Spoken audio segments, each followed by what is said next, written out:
पवित्र श्रीमद् भागवत गीता, पवित्र चारों वेद, पवित्र कुरान शरीफ, पवित्र बाइबल, पवित्र गुरु ग्रंथ साहिब, पवित्र कबीर साहिब की वाणी में छुपे हुए गूढ़ रहस्य अर्थात तत्व को जानने के लिए कृपया अवश्य सुनिए जगत गुरु तत्वदर्शी संत रामपाल जी महाराज के मंगल प्रवचन। जैसे किसान गेहूं बीजता है, अपने आत्माओं आप इस तत्व ज्ञान से परिचित होजिए। इसलिए आपको रह रह कर बुलाया जाता है ताकि आपको इस ज्ञान से पूर्ण रूप से परिचित कराएं और आप फिर परमात्मा में रुचि रखें और विचलित ना हो। इसलिए आप जी को यहाँ बार बार बुलाया जाता है। अब परमात्मा के दरबार में आने से आपकी जो जैसे किसान गेहूं बीजता है, उस किसान का गेहूं बीजने का उद्देश्य क्या होता है? सबसे पहला उद्देश्य तो उसका ये होता है कि मेरा परिवार भूखा ना रहे, हम भूखे ना मरे, हमारा पेट भरे। उसके बाद अब जैसे इस उद्देश्य से ही गेहूं बीजा जाता है और फिर क्या होता है, अब गेहूं बीज दिया तो सबसे पहले उसका तना उत्पन्न होता है, फिर उसके बाली आती है और बाली में फिर गेहूं होते हैं। पहले पौधा उगता है, तो जो पौधा होता है वो भूस बनता है और बाली में जो गेहूं होते हैं वो जीवनदाता अन्न होता है। तो पुण्यात्माओं, ये परमात्मा कबीर जी की जो साधना भक्ति आपको दी जाएगी, ये आपको ऐसी होगी जैसे गेहूं बीजना उद्देश्य किसान का अपने परिवार का पोषण था और उसमें भूस तो अपने आप ही बन गया। उस भूस की उसको आवश्यकता ना थी तो भी बन गया। तो पुण्यात्माओं, जो इच्छाएं आप इधर उधर लिए फिरते थे महापुरुषों के पास, संतों के पास, और वो आपकी भी पूर्ण नहीं हो पा रही थी, ना हो सकती थी, क्योंकि वो संत जिस परमेश्वर की भक्ति करते हैं, जिन देवताओं की साधना करते हैं, वो संत, वो भगवान, उनके देवता आपके प्रारब्ध में परिवर्तन नहीं कर सकते, आपके ऊपर आने वाले संकट का निवारण नहीं कर सकते। और आप वहाँ धनी बनने के लिए जाते थे या किसी कष्ट निवारण के लिए जाते थे, वहाँ आपको कोई लाभ नहीं हुआ और ना ही होना था। तो जैसे किसान का उद्देश्य गेहूं बीजना अपने परिवार का पोषण था और भूस का कमरा वैसे ही भर गया, जिसकी उसको इच्छा नहीं थी लेकिन तो भी मिल गया। पहले भूसा ही तैयार होता है। तो पुण्यात्माओं, आपका उद्देश्य यहाँ पर जन्म और मृत्यु का रोग कटवाना ही होना चाहिए। आपको जो साधना दी जाएगी, उस साधना में आपकी संसारिक इच्छाएं जो आवश्यक होंगी और आपके संकट निवारण तो उस भूस की तरह अपने आप ही ना चाहते हुए भी परमात्मा वो निवारण करेगा और धन आपको ऐसे देगा जैसे उस गेहूं के भूस तो पहले ही तैयार होना शुरू हो जाता है। अब इस बात को आप गहराई से सोचना, यदि कोई अनजान व्यक्ति गेहूं को परिपक्व ना होने दे और पशुओं के चारे के उद्देश्य से उसको कच्चे को काट काट कर चराना शुरू कर देता, खिलाना शुरू कर देता है, पशु तो पल जाएंगे, आप भूखा मरेगा फिर। तो कहने का भाव ये है कि आप जी यहाँ जो मांगने आओगे वो क्या मांगोगे? मोक्ष। आपका उद्देश्य मोक्ष हो और उस मोक्ष के साथ साथ आपको जो संसारिक सुविधाएं आपको चाहिएंगी, आपके भाग्य में ना होगा तो भी भगवान देगा। आपके भाग्य में कोई आपत्ति होगी, मालिक वो नहीं देगा। आपत्ति का अर्थ है जैसे कई बहनें आती हैं संतानोत्पत्ति की, संतान की डिमांड करने, परमात्मा वो रजा भी उनको बख्श देता है। कई एक स्थिति ऐसी आती हैं जो परमात्मा की रजा होती है, लेकिन प्रार्थना करते हैं, आते हैं बहन बेटियां कि ऐसे ऐसे जी हमारा गर्भ गिर गया।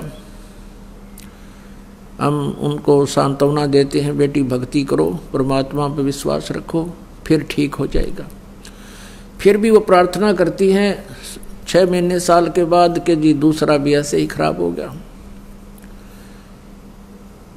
तो उनको ये तत्व ज्ञान ना होने से वो बहुत विचलित हो जाते हैं और भगवान से दूर चले जाते हैं। और मान लीजिए वहाँ उनको कृपा हो भी जा, कोई संतान उसके ठीक ठाक उत्पन्न होगी और वो संतान उसकी दुश्मन हो जाए आगे चल के। दुश्मन कैसे हो जाते हैं? जैसे एक लड़के का विवाह हुआ, विवाह होने के बाद उस लड़के ने अपनी पत्नी को मारा पीटा दहेज के बारे में, उस लड़की ने आत्महत्या कर ली।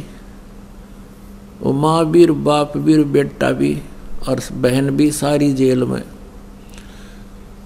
अब यहाँ आप विश्वास रखना इस परमात्मा, क्योंकि हम जीव हैं, भगवान परमात्मा ही होता है। हम जीव संज्ञा से कुछ भी मांगते रहें वो नहीं देगा।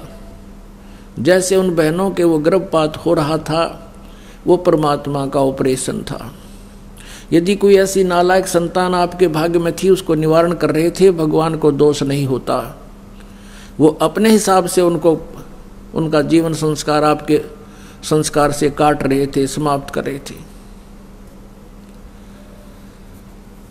पुण्यात्माओं, आप जी भगवान के बारे में और आध्यात्मिक ज्ञान के बारे में बिल्कुल माइनस है, माइनस।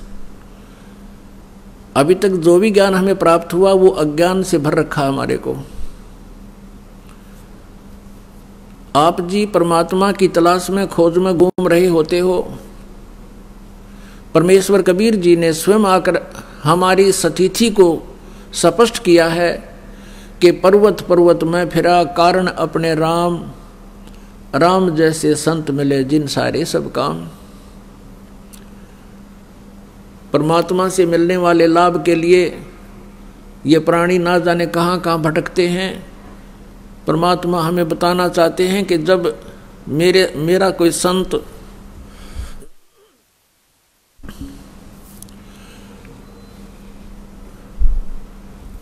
मेरे संत की शरण में जब आ जाते हैं तो उनके सभी कार्य शुरू हो जाते हैं, सिद्ध हो जाते हैं, प्रारंभ हो जाते हैं उनके। धीरे धीरे सारे कार्य, सब कार्य सिद्ध हो जाते हैं। उसके लिए बताया है कि राम जैसे संत मिले जिन सारे सब काम। तो पुण्यात्माओं, आपका उद्देश्य जो है वो बदल जाना चाहिए इस ज्ञान के आधार से। रही बात संकट निवारण की, ये तो नहीं रहेगा आपके ऊपर। उसके लिए थोड़ा सा आपने धीरज रखना होगा। धीरे धीरे रे मना धीरे सब कुछ हो, माली सींचे 100 गड़ा समय आए फल हो। जैसे एक आम का पौधा बीजा जाता है और उसमें गड्ढा बनाकर उसमें सिंचाई शुरू कर दी जाती है, सैकड़ों घड़े पानी के उसमें डालते रहते हैं, 1, 2, 3 वर्ष 4 वर्ष तक, फिर वो पौधा पेड़ बन जाता है। और जब वो आम का पेड़ बड़ा हो जाता है वो फिर फल देता है, और इतना फल देता है कि आप भी खा लो, पड़ोसी भी ले जाएं, साथ वाले, घर मकान वाले और रिश्तेदारों को भी भेज देना, वो खत्म नहीं होंगे। कहने का भाव ये है कि आज तक आप जो साधना कर रहे थे वो शास्त्र विदिता कर मनमाना आचरण कर रहे थे। आज का अर्थ है कि जो पहली बार इस परम अक्षर ब्रह्म की शरण में आते हैं, कबीर परमेश्वर की शरण में आते हैं, उससे पहले। और वो साधना क्या थी? आप जी ने जैसे किसी भी संत पंथ से उपदेश लेकर नाम जाप कर रहे थे, भक्ति कर रहे थे, वो बबूल बो रखी थी, किक्कर बो रखी थी, और उन अज्ञानियों ने आपको बता रखा था कि ये आम का पेड़ है।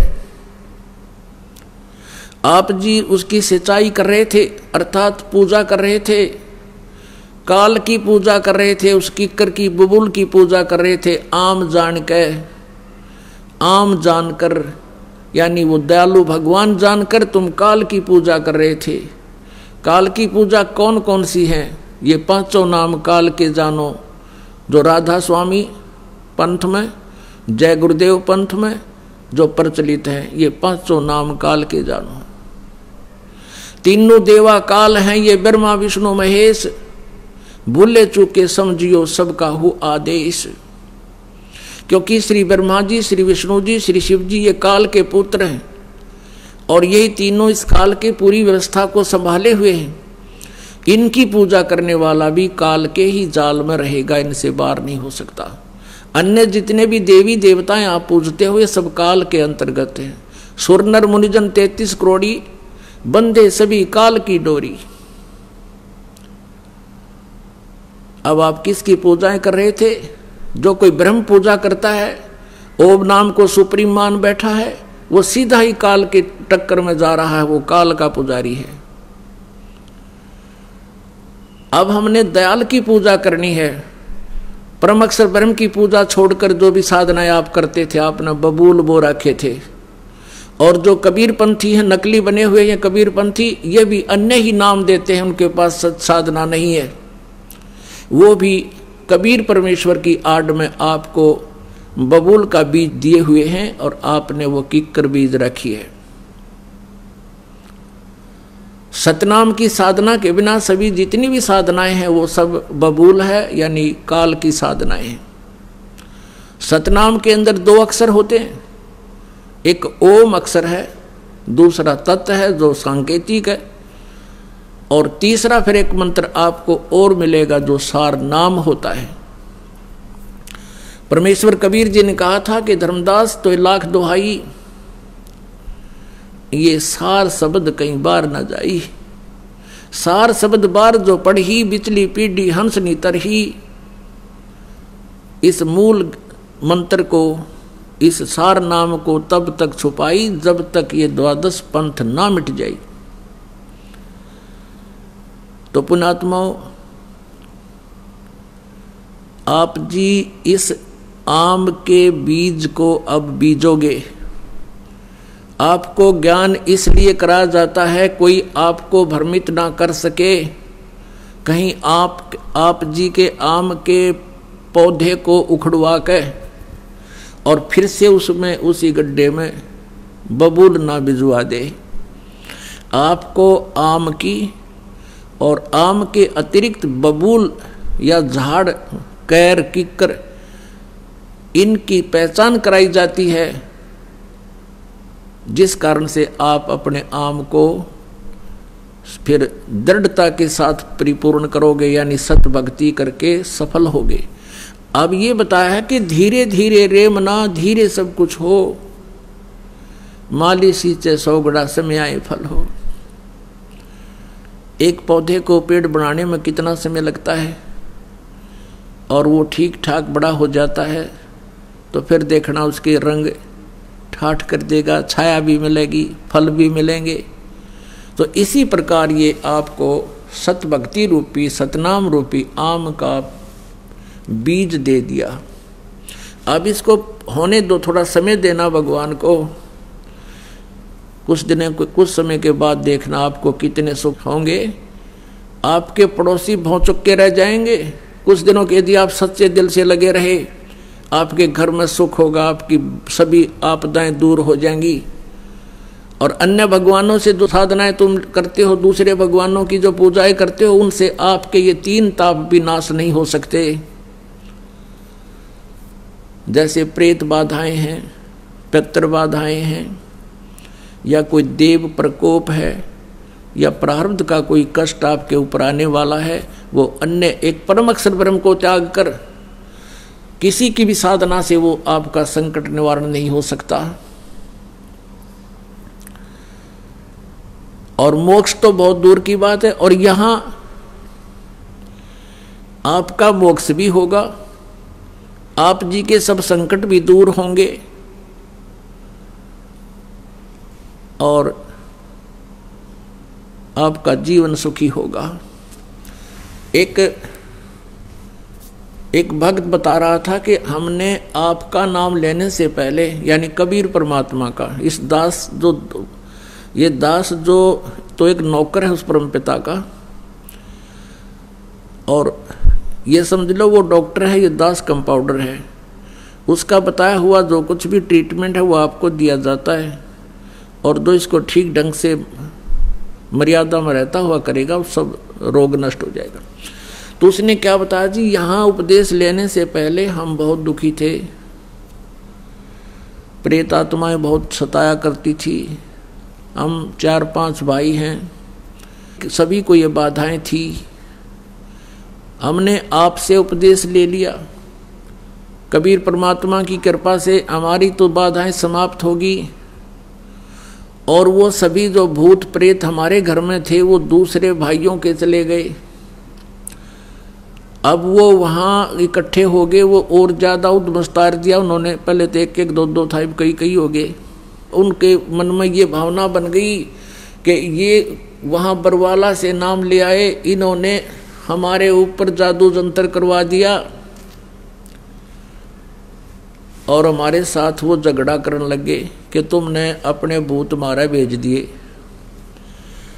अपन आत्माओं, जैसे हम किसी के भूत भेजते नहीं कीता, हम अपने भगत का प्रबंध कर देते हैं। कैसे?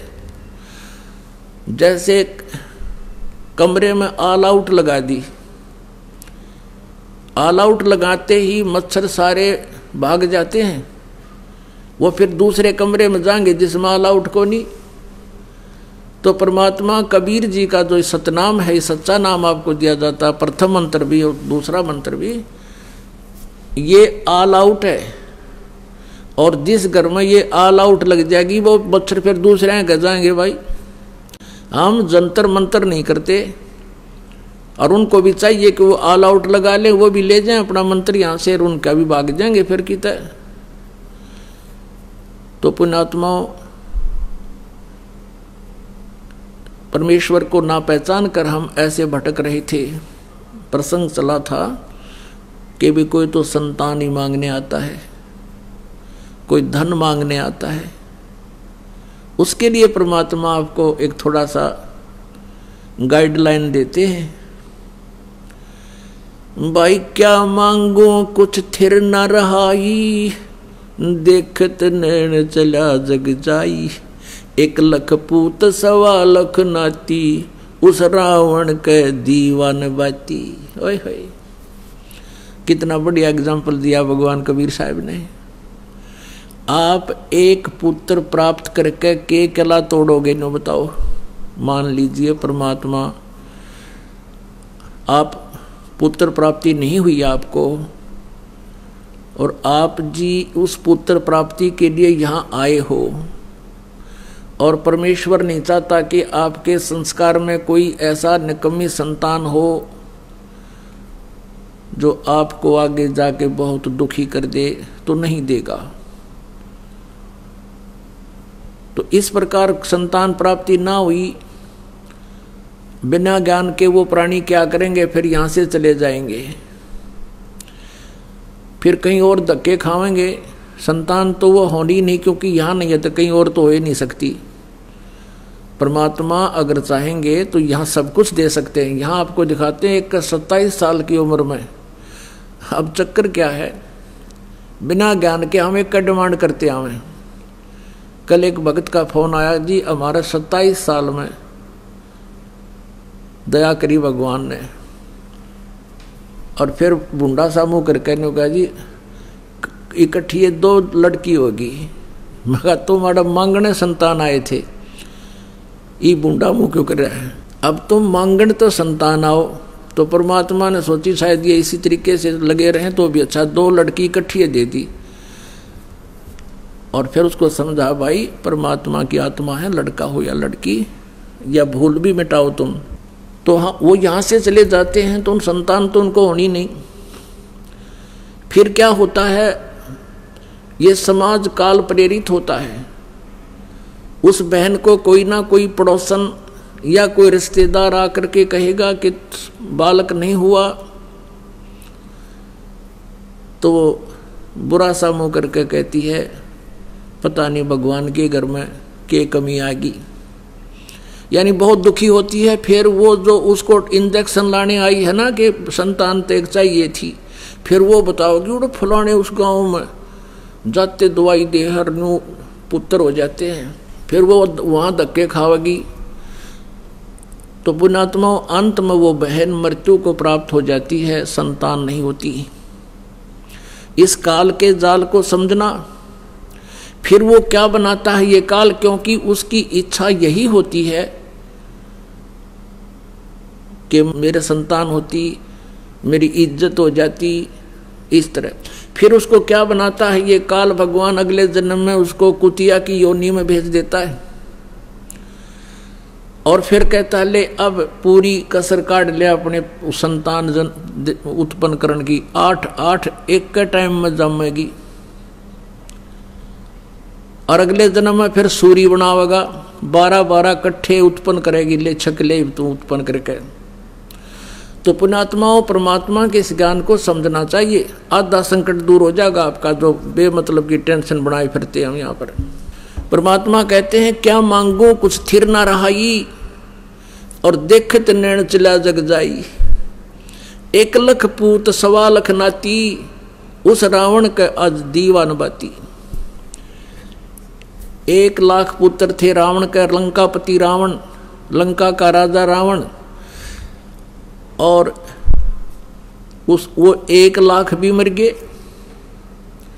आज उस रावण का कोई दीवा लगाने वाला शेष नहीं बचा। और यदि आप जी एक पुत्र ही प्राप्त करके और उसी उद्देश्य से सब कुछ मान रहे हो, तो ये आपकी तत्वज्ञानहीनता और काल का प्रभाव जानो।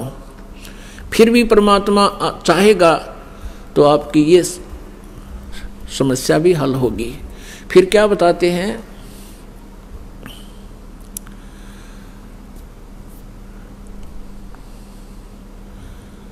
परमात्मा कहते हैं आवत संग ना कोई जात संगाती, क्या भया दर बांधे हाथी।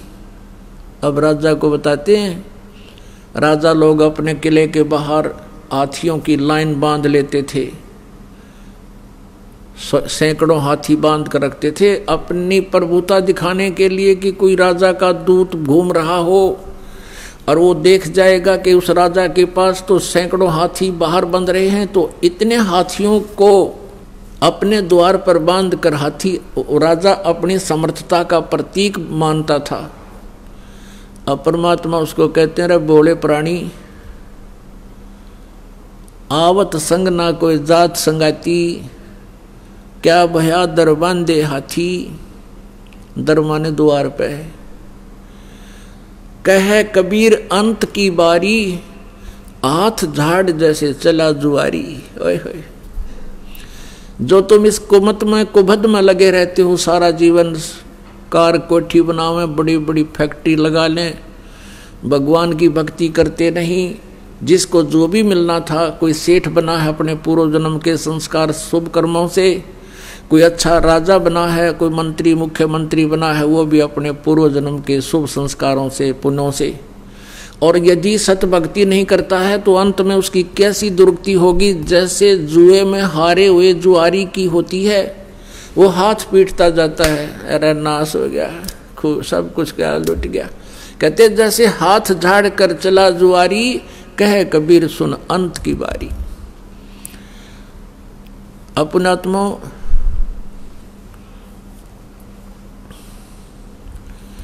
कबीर परमेश्वर जी की डिक्शनरी में इम्पॉसिबल वर्ड नहीं है, ये वो समर्थ परमात्मा है, इसके शब्दकोश में असंभव शब्द नहीं है। अब बात यहां आती है, साहेब के दरबार में कमी काहे की ना,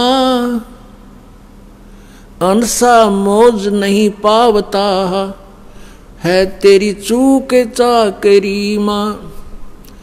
इस सच्चे दरबार में कबीर परमात्मा की शरण में कमी काहे की ना, किसी प्रकार का भी अभाव आपको नहीं रहेगा जो आपके लिए आवश्यक होगा। और आप जी को वो प्राप्त नहीं हो पा रहा है, परमात्मा आप पर रजा नहीं बख्श रहे हैं, तो आपकी चूक चाकरी में, आपकी कोई सेवा में, आपकी श्रद्धा में कोई चूक है, उसको सेट करो और फिर देखना कैसे। कई भोले व्यक्ति क्या कहते हैं, जी आपने जोत बोला था, मैंने जोत भी चढ़ा दी, आप जी ने पाठ के लिए कहा था, मैंने पाठ भी करा दिया, और मुझे कुछ भी लाभ नहीं हुआ। पुण्यात्माओं, ये तो हो नहीं सकता कि कुछ भी लाभ ना हो, ये तो वो कहेगा तो भी हम नहीं मान सकते। उसके कारण ये हो सकता है कि उसमें कोई मर्यादाहीनता हो, वो दूसरी बात है। फिर भी आप जी ने जैसे परमात्मा की साधना शुरू की है, कई भक्त कहते हैं हमने सतनाम भी प्राप्त हो गया है, हमने 8-9 महीने भक्ति करते भी हो गए हैं, कोई विशेष सा लाभ नहीं महसूस हो रहा। तो पुण्यात्माओं, अभी आपको बता, धीरे धीरे रेमना, धीरे सब कुछ हो, माली सींचे सोगड़ा, समय आए फल हो। और दूसरी बात यह है, जैसे किसी के ऊपर आपदाएं आई हैं, कोई दुखी है तो अपने पाप कर्मों से है, पिछले जन्म के पाप कर्मों के आधार से आपका प्रारब्ध बना है, वो प्रारब्ध के दुख, वो पापों का जो संकट आपके ऊपर मंडरा रहा है, आपको परेशान कर रहा है, तो उसके लिए आपको ये साधना बताई गई है, भक्ति प्रारंभ कीजिए, आप करते रहिए। जितनी भक्ति, दान, धर्म, सेवा और ये आप बढ़ाते चले जाओगे, उतना ही आपको राहत मिलती चली जाएगी। अब अनजान व्यक्ति ही ऐसी बात कर सकता है, जैसे सर्दी के मौसम में उसने कंबल ओढ़ रखा है, कंबल दे दिया गया उसको, उसने कंबल ओढ़ लिया, सर्दी से निवारण के तरीके बताए हैं कि स्वेटर पहन लो, स्वेटर से भी सर्दी फिर भी महसूस हो रही है तो जर्सी पहन लो, जर्सी से भी महसूस हो रही है तो फिर कंबल ओढ़ लो। तो पुण्यात्माओं, यदि फिर भी सर्दी महसूस हो रही है तो रात्रि के समय भाई रजाई भी जोड़नी पड़ेगी, रजाई भी डाल लो, तभी जान बचेगी। और कोई ये कहे कि आपने कहा था मैंने स्वेटर भी पहन ली, आपने कहा मैंने जर्सी भी पहन ली, आपके कहे से मैंने कंबल भी ओढ़ लिया, मुझे सर्दी लग रही है, मैं तो मैं ही रखूंगा ये सब साधना, ये कंबल जर्सी सब फेंक दूंगा। तो ये बातें महामूर्ख कर सकता है या किसी ने नशा कर रखा हो। तो ऐसी स्थिति है उस व्यक्ति की जो ये कहता है कि आप जी ने ये साधना बताई, मैं उसको भी कर रहा हूँ, ये भी बताई उसको भी कर रहा हूँ, और अभी भी मुझे पूर्ण लाभ प्राप्त नहीं हो पा रहा। तो उसके लिए वो कहता है जी फिर मैं तो नाम छोड़ दूंगा, मेरी दिल करता है मैं साधना त्याग दूं। तो साधना त्याग देने से तो फिर क्या होगा, जैसे कोई कहे मैं तो जर्सी भी निकाल के फेंक दूंगा, कंबल भी फेंक दूंगा, मुझे कोई राहत नहीं मिल रही, तो नमूनिया होकर मरेगा। फिर उसका ये कोई तरीका है उसको उतार के फेंक दूं, उसका तरीका है कि और एक कंबल और जोड़ बल के इसी तरीके से जान बचेगी। यानी भक्ति, आप अपने मंत्र का जाप और जितना भी ये हवन आदि के लिए, ज्योति के लिए जो भी आप कर सकते हो सामर्थ्य अनुसार इसको बढ़ाते चले जाओ, इसी से आपका जीवन सुरक्षित होगा। क्योंकि जैसे आप सर्दी ज़्यादा है, कंबल ओढ़ लिया, उससे भी नहीं ठीक हो रही है, तो फिर आप एक कंबल और डालिए, उसी से बचेगी। क्योंकि जैसे आपके पाप कर्मों की सर्दी ज्यादा है, तो पुण्यात्माओं इन साधनों के करने से, यानी आपने स्वेटर भी पहन ली, जर्सी भी पहन ली, कंबल भी ओढ़ लिया, और फिर भी हाथों की उंगली और पैरों की उंगलियां भी आप अभी भी ठंडी हैं, तो कोई बात नहीं, आपकी जान बचेगी, क्योंकि सर्दी बहुत है। अब जो साधन आपको प्राप्त है ये आपकी मृत्यु नहीं होने देगा, आपकी जान बची रहेगी, धीरे धीरे सर्दी भी समाप्त हो जाएगी। तो इसी प्रकार जो साधनाएं आपको दी जाती हैं और फिर भी आपको कोई महसूस हो रहा है कि मैं बिल्कुल पूर्ण रूप से जो सही लाभ प्राप्त नहीं कर पा रहा हूं, तो ये समझना कि आपके पाप कर्मों की सर्दी अधिक है। जो साधन आपको मिल गए हैं ये आपके जीवन रक्षा करेगा, आपको हानि नहीं होने देगा। आप डरे हुए हो, आप बहुत आपदाओं से पीड़ित हो, बहुत बुरी तरह सताए हुए हो, आपको थोड़ी सी भी सर्दी, वो कर्म की जो दंड है वो अधिक महसूस होता रहेगा, लेकिन अब परमात्मा आपके भी और आपके परिवार के जीवन की रक्षा करेगा, और ये बुरे संस्कार थोड़ा बहुत प्रभाव रखेंगे, कोई दिक्कत नहीं, आपको हानि नहीं होने देगा। अब जैसे एक कारण तो ये होता है, परमात्मा ये चाहते हैं कि यदि यू आज सुखी कर दिया, यदि आज ही आपको सभी सुख कर दें, तो कल आप यहाँ नहीं आओगे, ठेकियां पे खड़े पाओगे शराब वाले पे, और वहाँ लाइन लाकर ना जाने कितनी दारू पी जाओगे। तो कहने का भाव ये है, परमात्मा कहते हैं इसे सुख के माथे पत्थर पड़ो, सुख के माथे सिला पड़ो, जिसते नाम हृदय ते जावे, और बलिहारी व दुख के जो पल पल नाम रटावे। परमात्मा कबीर जी कहते हैं कि आप यही प्रार्थना किया करो, हे भगवान ऐसा सुख ना देना जिससे आपकी भूल पड़ जावे, आपसे दूर हो जाऊं, आग लगे से सुख के, और बलिहारी उस दुख के जो आपकी याद दिलावे पल पल में। तो इतना कष्ट भी अनिवार्य ही होगा, वही परमात्मा आप पर बनाए रखेगा, और आप यदि भगवान से दूर होगे तो फिर वो सारा ही कष्ट आ जाएगा, बहुत हानि हो जाएगी। तो इस प्रकार इस परमात्मा की तत्व ज्ञान को समझकर आप जी ने अपने इस उद्देश्य को पूरा करना है, यानी ये हॉस्पिटल जो है जन्म और मृत्यु के रोग को काटने वाला है। जब तक ये रोग आपका नहीं कटेगा, आपको सुख प्राप्ति नहीं हो सकती। परमेश्वर कहते हैं कबीर जी के झूठे सुख को सुख कहे, ये मान रहा मनमोद, ये सकल चबीना काल का कुछ मुख में कुछ गोद है। अब पुण्यात्मा परमात्मा बताते हैं, मानुष जन्म पाए कर जो नहीं रटे हरि नाम, जैसे कुआ जल बिना फिर बनवाया क्या काम। कुआ बनवा दिया, बढ़िया उसके कंस्ट्रक्शन करा दी, और उसमें जल है नहीं, तो नाम कूप अवश्य है लेकिन गुण कूप के नहीं। जो व्यक्ति आज से कितना बड़ा सेठ हो, कितना ही वो बड़ा पोस्ट प्राप्त हो, मंत्री, मुख्यमंत्री, प्रधानमंत्री है, यदि वो सत भक्ति नहीं कर रहा तो वो जल रहित कूप है। अब पुण्यात्माओं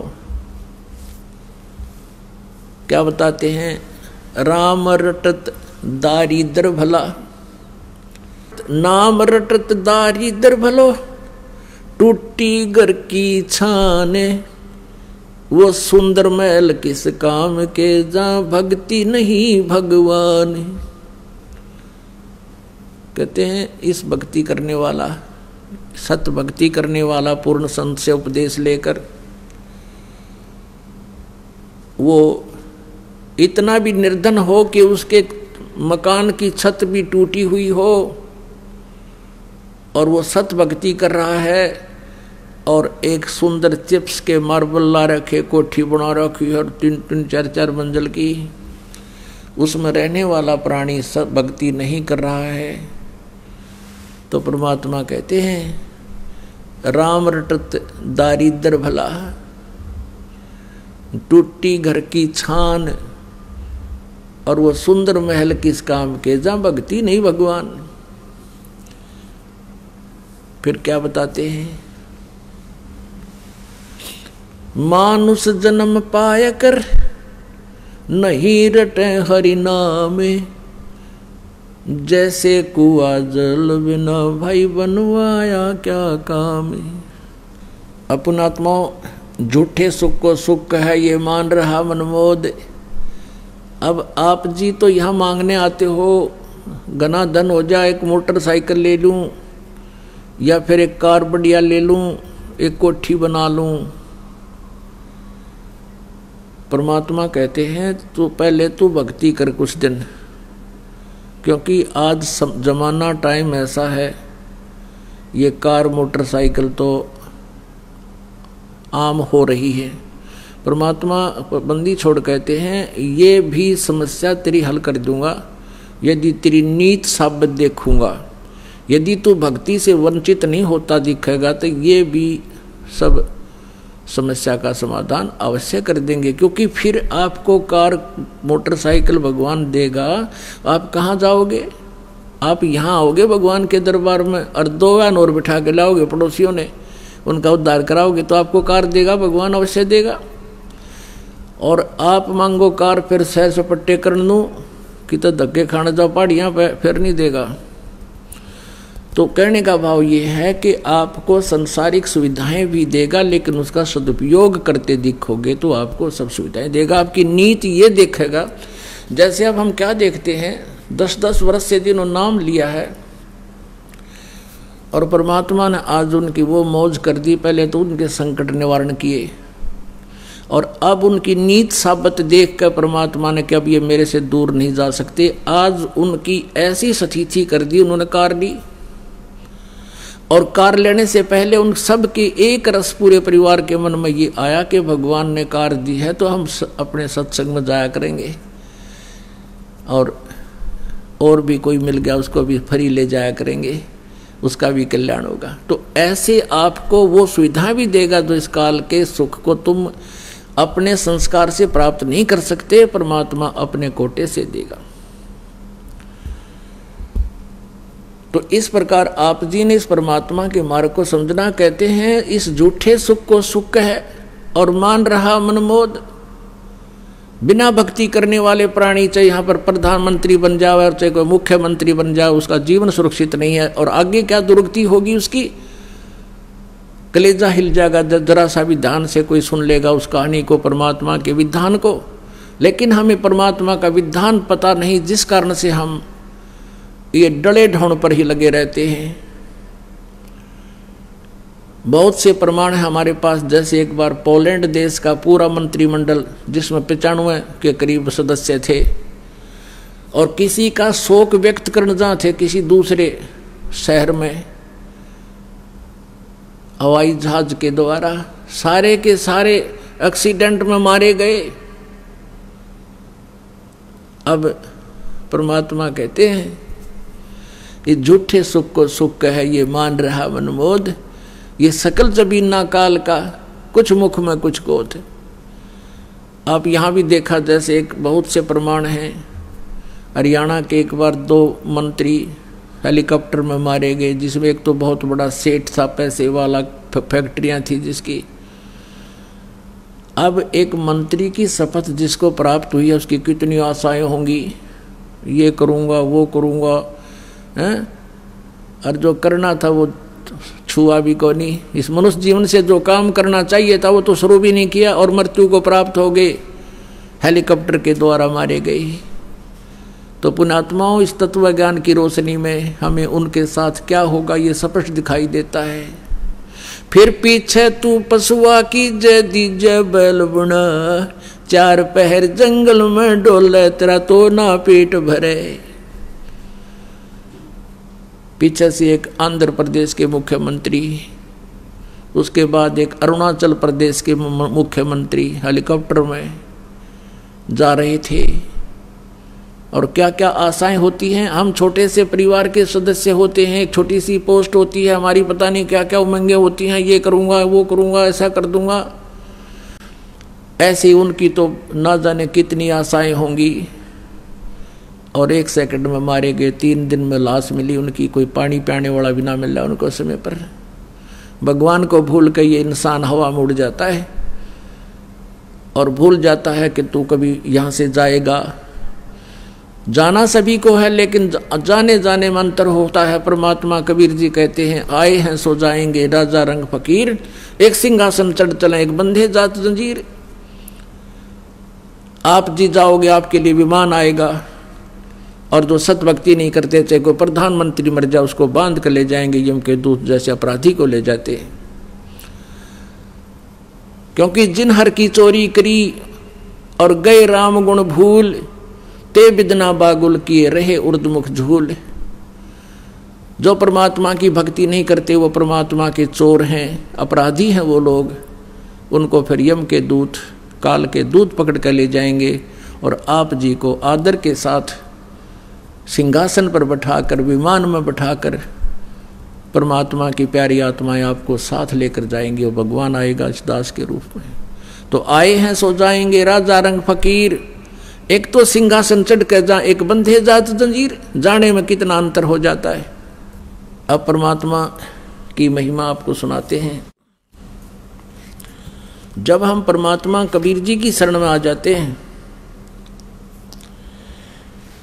इस काल का दबाव हम पर नहीं रहता। यदि हम मर्यादा से हीन हो जाते हैं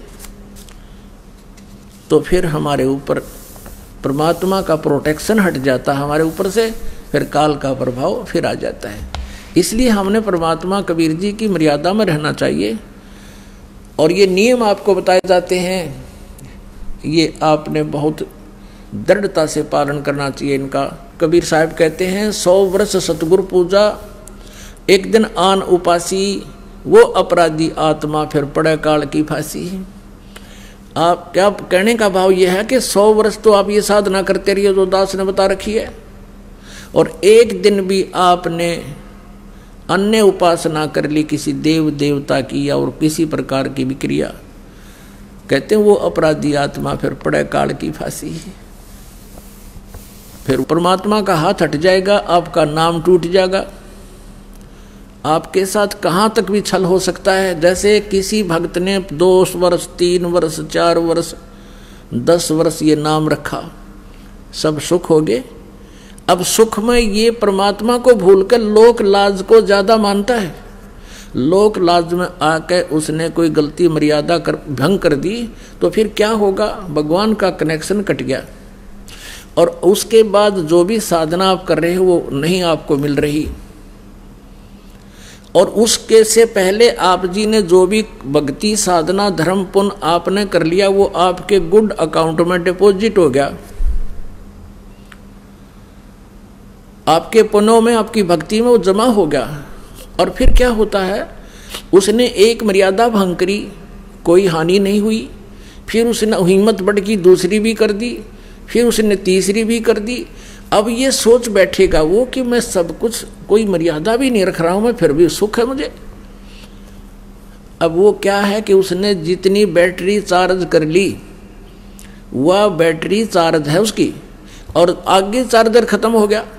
वो पिछले पुण्य जब तक चलेंगे उसको कोई आपत्ति नहीं आएगी। और फिर एक कदम आएगी, वह बैटरी एकदम काम छोड़ देगी इन्वर्टर की, फिर ना ट्यूब जले ना पंखा, फिर भागेगा इधर उधर धक्के खाने। तो इसलिए आप जी परमात्मा कहते हैं 100 वर्ष सतगुरु की पूजा, एक दिन आन उपासी, वो अपराधी आत्मा फिर पड़े काल की फांसी। अब परमात्मा कबीर जी के शरण में आने के बाद आप इन भूत प्रेतों को तो छोड़ो, आपको काल का भी डर नहीं रहेगा। सतगुरु शरणा आयकर धर्मराज डर कैसा है। जो यहाँ का न्यायाधीश है ना, जो यहाँ सभी ब्रह्मा विष्णु महेश तक के भी अकाउंट लेता है, वो अच्छे और बुरे कर्मों का, और उनको दंड देता है। जैसे श्री विष्णु जी ने श्री राम रूप में बाली मारा था, सुग्रीव का भाई, उसका भी दंड उनको भोगना पड़ा श्री कृष्ण रूप में। वही बाली वाली आत्मा एक शिकारी बना और श्री राम वाली आत्मा श्री कृष्ण बनी। उनके भी पैर में तीर मारकर उनका टिट फॉर टैट बराबर किया। लेकिन परमात्मा कबीर जी की शरण में आने के बाद फिर धर्मराज आपका अकाउंट नहीं लेगा। उसके पास नहीं जा सकते आप, वहाँ नहीं ले जा सकता आपको कोई। और किसी कारण से गलती से कोई चला गया तो वहाँ एक फिर आपको याद आऊंगे सत्संग के वचन के गुरु जी तो ये कहा करते कि हमारा हिसाब किताब ये नहीं ले सकता धर्मराज, यहाँ कैसे आ गए हम। तो वहाँ भी आप सच्चे दिल से याद करोगे परमात्मा कबीर जी को, आपको छुड़ा लाएंगे। और जैसे आपको बताया ना किसी ने 2 वर्ष 10 वर्ष 5 वर्ष साधना कर दी फिर गफलत कर गया और उस दौरान की हुई पुण्य कमाई से भक्ति से वो मनमाने जैसे आपको मंत्र दिए जाते हैं सभी इन देवताओं के। आइए अब हम उन श्रद्धालुओं के अनुभव जानते हैं जो जगत गुरु तत्वदर्शी संत रामपाल जी महाराज जी से दीक्षा प्राप्त कर चुके हैं तथा उनके द्वारा बताए गए भक्ति मार्ग पर चल रहे हैं। सर नमस्कार। नमस्कार सर। सर क्या नाम है आपका? मेरा नाम जी सुखदेव सिंह है जी। कहाँ से आए सर आप? मैं जी जिला करनाल तहसील निस्संग गांव अमूपुर का रहने वाला हूँ हरियाणा में। सर संत रामपाल जी महाराज से कब जुड़े आप? जी मैं ये बरवाड़ा घटना हुई जो बहुत बड़ी घटना हुई ना, इससे 5 महीने पहले जुड़ा था जी। सर संत रामपाल जी महाराज की शरण में आने से पहले आप क्या भक्ति साधनाएं करते थे? आप किन देव देवताओं की भक्ति करते थे? मैं जी सिख समाज में रहने के उसमें ना कल्ले गुरु ग्रंथ साहब को ही मानता था और किसी को नहीं मानता था। गुरुद्वारे में जाता था और गुरु ग्रंथ साहब के बारे में सब कुछ जानते थे, थोड़ा बहुत जो जानते थे उसी की भक्ति करते थे, किसी की भक्ति नहीं करते थे। और सर संत रामपाल जी महाराज की शरण में कैसे आए आप? मैं जी बीमार था, मेरे को इस आंत में जख्म थे, जो 2 आंत होती है ना, इसमें जख्म थे और लीवर में जख्म थे। लीवर बिल्कुल डैमेज था। कई सालों 10-12 साल मंजी पे रहा। कभी दिल्ली होली फैमिली गया, अम्बाड़ा, पटियाला ये प्रमोद मित्तल, अमर हॉस्पिटल, राजेंद्रा हॉस्पिटल, इनमें कभी 10 दिन एक हॉस्पिटल में दाखिल रहता था, कभी 10 दिन दूसरे हॉस्पिटल में दाखिल रहता था, कभी दिल्ली ओली फैमिली में दाखिल रहता था, कभी करनाल अजय गुप्ता में दाखिल रहता था। ऐसे करते करते मेरे को 12 साल बीत गए। 1 महीने में 10 दिन तो हॉस्पिटल में दाखिल रहता था और 10-15 दिन उसके बाद सियाने जो झाड़ फूक लगाते हैं, बड़े बड़े ये मुसलमान जो जैसे मुजफ्फरनगर हैं, रुड़की, मरेल कोटला, पटियाला, करनाल, जो हमारे साथ के जितने भी सियाने झाड़ फूक वाले थे उनके पास भी जाता था। और मेरी ऐसे करते करते आर्थिक स्थिति भी बहुत डाउन होने लगी। हमारे पास 40 किले ज़मीन है, 3 भाई हैं। इतना कुछ होते हुए भी पूरा परिवार गलने लग गया, बीमारी में जूझने लग गया। मैं भी एक मंजी पे, मेरी घरवाली भी एक मंजी पे। ऐसे करते करते एक दिन में 4-4 मुसीबतें, प्रेत बाधा थी मेरे को बहुत तकड़ी जी। 4-4 मुसीबतें एक दिन में खड़ी हो जाती। जैसे मैं भी मंजी पे पड़ा, मैं अपनी घरवाली को बोला भी किसी रिश्तेदार को बुलाओ, मेरे को दाखिल कराओ। अब तो मेरे अंदर पानी भी नहीं जाता। 10-12 साल सर मेरे इतनी तकलीफ थी मेरे को भी, बाथरूम भी मैं बाल्टी में करता था, इतना दुख था मेरे को। हॉस्पिटल में जाते जाते भी जिस डॉक्टर के पास जाते तो कोई बोलता था अभी तेरा लीवर बिल्कुल डैमेज, कोई बोलता था तेरी आंत में जख्म है, कोई बोलता था तेरे पूरे पेट में जख्म है। तो था क्या, मेरे पेट में इतनी तकलीफ थी, मेरे अंदर गर्मी के दिनों में भी गर्म पानी जाता था, रोटी नहीं जाती थी, थोड़ी बहुत खिचड़ी दलिया ऐसे कुछ ना कुछ खाता था या थोड़ा दूध पीता था। ऐसे करते करते मतलब हॉस्पिटलों में सारा घर बर्बाद हो गया। और हालांकि हमारी आर्थिक स्थिति ऐसी थी, ना हमारे बाप ने दुख देखा ना हमने दुख देखा। 40 किले ज़मीन थी, बहुत अच्छी खेती करते थे, कंपाउंड थी, पूरे का पूरा हमारे पास साधन था। कभी हमने वो दिन नहीं देखा भी आज हमारे पास पैसा नहीं। तो इस प्रेत की वजह से मैंने वो दिन देखा। मेरे पास ट्रैक्टर था सोनालिका, घर की स्थितियाँ ऐसी बनी जी, वो ट्रैक्टर भी बिक गया। मेरे पास गाड़ी थी इंडिका विस्टा टॉप मॉडल में, वो भी बिकी जी। मेरे पास बुल्ट मोटरसाइकिल थी जी, वो भी बिकी जी। मेरे पास बहुत अच्छे अच्छे डंगर थे, भैंसें थी, गायें थी, 1 क्विंटल दूध देता था जी। ऐसा ऐसा करके पूरे के पूरे डंगर भी बर्बाद, मेरी गायें भी बर्बाद, भैंस भी बर्बाद, पूरे के पूरे जो साधन था घर में वो भी खत्म। घोड़ी थी मेरे पास बहुत अच्छी जी, वो भी मरी। सारा कुछ ये प्रेत करवाता था। रात को मेरे को बोलता था भी सुबह तेरा ये नुकसान होगा, वो ही हो जाता था। अगर डंगरों के बारे में बोलता था वो हो जाता था। ज़मीन के बारे में बोलता था भी तेरे दाने नहीं होंगे तो वो नुकसान होता था। अगर घरवाली के बारे में बोलता था सुबह इसको ये तकलीफ होगी तो वही हो जाती थी। मेरी घरवाली को कालजे में सोजश थी, बहुत ज़्यादा एलर्जी थी। वो एक वजह से और ज़्यादा परेशान थी कि उस पर दवाई नहीं खाई जाती थी उसे। जब वो दवाई खाती नहीं थी ना तो उसको इतना तेजाब बन जाता था, इतना तेजाब बन जाता था, मतलब इतना सिर में दर्द और तकलीफ इतनी बढ़ जाती थी।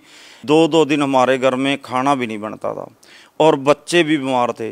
मेरा बड़ा लड़का स्कूल में गया जो 5वीं क्लास में पढ़ता था, उसको मास्टर छोड़ के गया, बोला अंकल जी इसको बुखार हो गया। बुखार की वजह से करनाल दाखिल करवाया हमने हॉस्पिटल में, तो 1 महीना दाखिल रहा। ये साइड उसकी सारी बंद होगी। 1 महीने के बाद 1.5 लीटर रेशा लिकड़े उसके। और छोटा लड़का था, मैं भी बीमार। मैं बोला मेरी घरवाली को सिर्फ किसी रिश्तेदार को बुलाओ, मेरे को दाखिल कराओ दिल्ली जाके, मैं होली फैमिली में दाखिल हूँगा। अब तो मेरे को बाथरूम भी बाहर नहीं जाया जाता और अंदर कोई चीज़ नहीं जाती। और पूरी रात प्रेत मेरे को इतना तड़पाता था, सर सिर से लेके पैर के गुंठे तक इतनी तकलीफ होती थी कि मैं मंजी पे रात को पड़ा ना ऐसे हो सकता ना ऐसे हो सकता। पूरी रात मेरा परिवार सोता था, खाता था, दिन में पीता था, रात को सोता था। मैं पूरी रात ऐसे देखता रहता, रोता था, तड़पता था। जो डॉक्टर मेरे को 2 गोलियां देता था ना, भी एक अगर तकलीफ हो 1 गोली खाना, ज़्यादा तकलीफ हो 2 खाना, वो 10-10 गोलियां भी खाता था। बिल्कुल तकलीफ नहीं हटती थी। मेरी घरवाली भी दुखी, मैं भी दुखी। मैं बोला अभी मेरे को दाखिल कराओ। घरवाली को मेरी को पेंडस की परेशानी थी, वो बोली मेरे को भी दाखिल कराओ, मेरे को तकलीफ है बहुत ज़्यादा। इतने में क्या हुआ, मेरा छोटा लड़का था 6-7 साल का, वो इतना बड़ी ना सोटी लेके खेत में गया, हम खेती करते हैं, तो ड्योड़ पे ऐसे फिसला ना हो, उसने मुंह में डाल रखी थी वो सोटी, तो ऊपर ताड़ू में चढ़ गई वो सोटी। इतना ऊपर से मांस पाट गया। हम तो अपनी मुसीबत भूल गए, उस लड़के को लेके चले। इतने में एक भैंस ने सींग फंसा के एक सींग निकाल लिया। 4 मुसीबतें। वो प्रेत एकदम हमारे साथ इतना दुख देता था, बोलता था कहाँ जाओगे, किसके पास जाओगे, मैं तुम्हारे घर से नहीं जाता। जब हम लड़के को लेके गए तो सारे डॉक्टर, करनाल वाले 3 डॉक्टर बोले भी इसका तो अंदर खून पड़ गया और ऊपर टांके नहीं लगते, टांके नहीं लगेंगे तो दिल्ली ले जाओ इसको। फिर एक मिड्डा डॉक्टर है जो करनाल सरकारी हॉस्पिटल के सामने है, वो बोला भी मेन तो है नहीं क्योंकि खून ज़्यादा पड़ गया, 30 किलोमीटर से आप गाड़ी में चल के आए तो ऊपर टांके भी नहीं लगते। मैं बोला डॉक्टर साहब चलो करो, मेहरबानी करो, परमात्मा करेगा। उसने ना टांके लगाए, टांके लग गए। जब टांके लगाए तो उसके बाद बच्चे को उल्टी आई, उल्टी से बहुत ज़्यादा खून आया। बोला तेरा बच्चा बच गया, चलो कोई बात नहीं। 4 मुसीबतें। प्रेत एकदम उसकी जगह बना रखी थी, रात दिन दीवा लगाते थे उसका, बहुत पूजा करते थे, करवाता था ज़बरदस्ती। बोले यहाँ दीवा लगाओ, वहाँ दीवा लगाओ, देग लगाओ। सट्टे के नंबर भी मेरे को देता था। जो सट्टे के नंबर देता था वही सट्टा सुबह जो मैं नंबर लगाता था ना, करनाल जैसे जींद, कैथल, पेवा भी लगाता था, वो ही नंबर आता था। इतनी पावर थी उस प्रेत में। हमारा परिवार बहुत बड़ा परिवार है, 150 जी हम परिवार के, तो हर परिवार में 1-1, 2-2 मेंबर मुसीबत में, बीमारी में जूझ रहे हैं। मेरे जोटे ने ना, जो मेरा बाड़ा था जहाँ भैंस रहती थी, वो गेट गिरा दिया। तो मैं गांव में गया, मेरी घरवाली बोली रात को डंगर लिकट जाएंगे, बहुत नुकसान करेंगे, तो आप इसको तो बनवाओ। मैं बोलिया मेरे से उठा ही नहीं जाता, इतनी बीमारी भी, मैं मंजी से उठ के बाथरूम नहीं कर सकता, मैं गेट का क्या करूं, मैं तो मरने लायक हो गया, अब तो मैं मरूंगा, तुम्हारा भी घर जाड़ दिया। इस कंगार पे था भगत जी मैं भी, मेरी ज़मीन बिकने का भी कोई वो नहीं रहा था, भी मेरी ज़मीन बिकेगी। सर आप इतनी सारी मुसीबतों से जूझ रहे थे, इतनी सारी परेशानी आपके ऊपर थी, दुखों का पहाड़ आपके ऊपर था, उन सारी बीमारियों से, परेशानियों से आपको कैसे निजात मिली? मेरे को जी संत रामपाल जी महाराज का शिष्य था जी, भगत था हमारे गांव का, वो भगत मिला, संत रामपाल जी महाराज का भगत मिला। वो मेरे को बोला भी अंकल आप बिल्कुल ख़त्म हो चुके हो, तो क्या बात? मैं बोला जी मेरे को प्रेतवाद है। वो बोला भी मेरे पास ना संत रामपाल जी महाराज के पास चलो, तो वहाँ तुम्हारा दुख का निवारण होगा। मैं बोला जी इन संतों के पास तो हम जाते नहीं, इन संतों को तो बिल्कुल हम ठीक नहीं समझते, हम तो अकेले गुरुद्वारे को मानते हैं। वो बोला अंकल आपने संत देखे नहीं, मेरे साथ चल तू, आपके दुख का निवारण होगा, आप बिल्कुल ठीक हो जाओगे। मैं बोले अभी बहुत, मैं तो मंजी से उठने के लायक भी नहीं, मेरे बाथरूम भी नहीं होता, अब मैं कहाँ जाऊँगा। मेरी घरवाली मेरे बच्चे बोले तो इतनी जंग आ गया, बार बार 12 साल हो गए तेरे को जाते, एक बार वहाँ भी चला जा। चलो भगत रामपाल जी महाराज के जो भगत हैं इतने अच्छे हैं, उसको मैंने नौकर भेजा, वो बुला के लाया, गाड़ी में गए तो मैंने वहाँ जाके संत रामपाल जी महाराज से नाम दीक्षा ली। सर, संत रामपाल जी महाराज से नाम दीक्षा लेने से पहले आपके ऊपर दुखों का पहाड़ टूटा हुआ था। सर, नाम दीक्षा लेने के बाद आपकी परेशानियाँ ठीक हुई या नहीं? हाँ जी, जब मैं संत रामपाल जी महाराज से नाम दीक्षा ली ना, तो उसी दिन से नाम दीक्षा लेने से मेरे को ना बहुत 25 पैसे आराम मिला, मेरे को नींद आई, मेरे शरीर में कुछ आराम मिला। आराम मिलने के कारण मैं फिर आश्रम में जाता रहा। दिन प्रतिदिन संत रामपाल जी महाराज मेरे को मिले। वो बोले बेटे ऐसा हो जाएगा जैसे 16 साल का लड़का होता है, बिल्कुल पहले जैसा हो जाएगा। मेरे को विश्वास नहीं हुआ, थोड़ा सा मैं बोलता ऐसे कैसे हो जाऊंगा, चलो ठीक तो हो जाऊंगा, पर इतना बढ़िया मैं नहीं हो सकता। पर दिन प्रतिदिन संत रामपाल जी महाराज जी मेरे को 8 दिन में 7 दिन में मिलते रहे। बेटे ऐसे भक्ति कर, बेटे ऐसे नाम मंत्र का जाप कर, बेटे तू ज्ञान गंगा पढ़े कर, कानों में लीड लगा के बेटे सुने कर। मेरे को कई बार संत रामपाल जी महाराज जैसे दिव्य दृष्टि का कारण सा कुछ बनता है साथ में आके, ऐसे मेरे को मिलते और मिलके मतलब मेरे को बताते। दिन प्रतिदिन राम आने की वजह से जब ये कांड हुआ ना, मेरे को 5 महीने हुए थे, जब मेरे को थोड़ी सी मुसीबत थी, उसके बाद अब दिन प्रतिदिन मेरे को कोई मुसीबत नहीं। जो मेरी घरवाली थी जिसको कालजे में सोजिश एलर्जी थी, एक दिन भी आश्रम में नहीं गई, ना उसने नाम दीक्षा ली है, वो भी दंडवत प्रणाम करती है। फिर उसको भी विश्वास हुआ, मेरे बच्चों को भी विश्वास हुआ। नाम तो उन्होंने लिया नहीं, पर लेकिन वो संत रामपाल जी महाराज के आगे दंडवत प्रणाम करते हैं, पूरा उसको परमात्मा की तरह मानते हैं। मेरी घरवाली भी बिल्कुल ठीक, मेरे बच्चे भी बिल्कुल ठीक, मेरे जो पारिवारिक कोई भी परेशानी थी, आज मेरे को कोई भी परेशानी नहीं। मैं ऐसे ही हूँ जैसे संत रामपाल जी महाराज बोले थे ना, बेटे 16 साल का बना दूंगा। आज मैं, उम्र तो मेरी 47 साल है, पर है मैं वैसे संत रामपाल जी महाराज की कृपा से 16 साल जैसा लड़के जैसा ही हूँ मैं जी।